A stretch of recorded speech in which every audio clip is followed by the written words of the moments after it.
Hi there, my name is Pep Decker and welcome to the 12th edition of Ending Urban Homelessness. Today's topic is going to be about the storage systems, or another micro-franchising idea that I had, storage systems available to the homeless at a very, very low cost, sort of a locker system. Just kind of want to explain real briefly before we get into it about where this video blog is heading. I think we're going more towards the opportunity side, where I can voice a lot of opportunities and things that I see that'll work either in Fresno or anywhere else that I end up, or whether you think where you're at, to give you opportunities to start these businesses with the homeless at a very, very low cost. So these are things that nonprofits can do. These are things that just you by yourself can do, and I will explain how. I think the amount of money I've spent so far is roughly about $70, and I've employed a homeless person.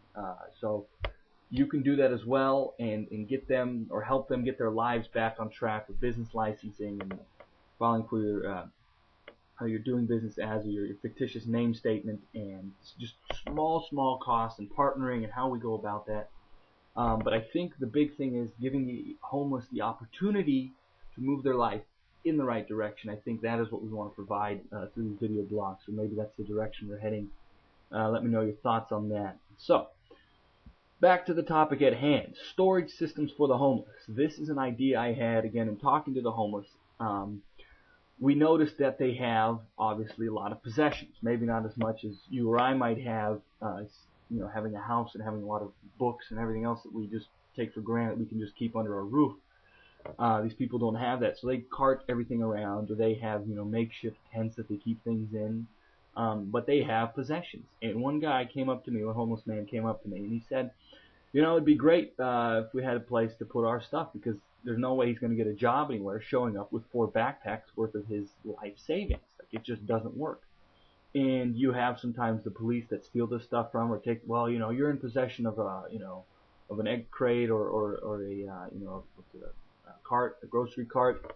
That's not yours. You got to take that back, and it's a real crummy situation that these people are in. So we look at some of the storage systems that are available, and there's huge things. There's nothing that's really available on a real micro level for the homeless, where they can keep their belongings in a safe place under lock and key, or with maybe a sort of a security system in place. But I think so if we sort of get a smaller warehouse type of situation, maybe a few thousand square feet, we section this off, and we hire a homeless person to come in and sort of franchise the sale of these ideas, of these storage facilities. Maybe they're a few feet by a few feet, but we got some gorilla racks in there, and for maybe $1 a day, or $1.50, $2 a day, you can store your stuff here in these lockers while you go out job hunting, or while you go out and sleep, or if you do your thing.